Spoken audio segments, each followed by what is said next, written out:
तर अशा पद्धतीने आज दोन वेगवेगळे मेळावे होणार आहेत, त्याकडे आपलं लक्ष असेलच। वळूयात पुढच्या बातमीकडे। वसंतदादा शुगर इन्स्टिट्यूटची 48वी वार्षिक सर्वसाधारण सभा आणि पारितोषिक समारंभ आज पार पडतोय। 10:30 वाजता या कार्यक्रमाला सुरुवात होणार आहे। या सभेमध्ये शरद पवार आणि अजित पवार एकाच व्यासपीठावरती असतील। इथली बैठक व्यवस्था कशी असेल याची माहिती आपण घेऊया। माहिती देत आहेत आमचे प्रतिनिधी। वसंतदादा शुगर इन्स्टिट्यूटची 48वी वार्षिक सर्वसाधारण सभा आज पार पडते आहे आणि त्याचबरोबर या गळीत हंगामात उत्कृष्ट कामगिरी केलेल्या साखर कारखान्यांना पुरस्कार देखील दिले जाणार आहेत आणि त्यासाठीची ही बैठक व्यवस्था आपण पाहतो आहोत।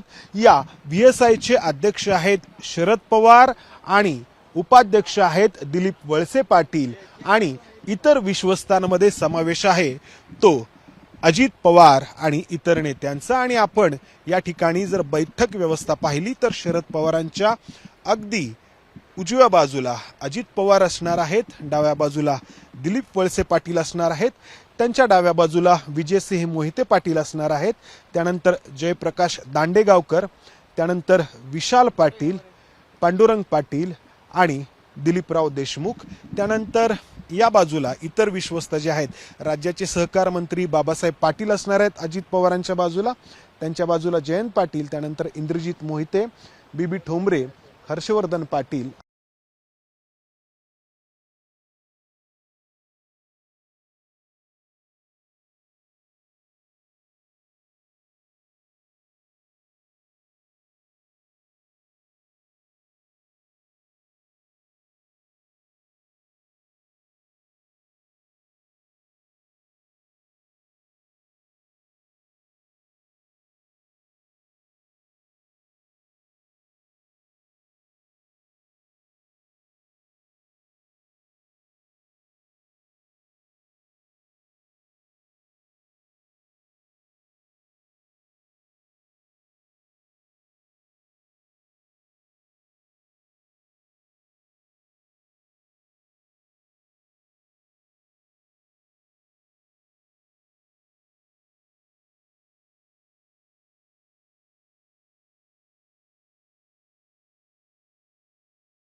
ABP माझा, उघडा डोळे बघा नीट।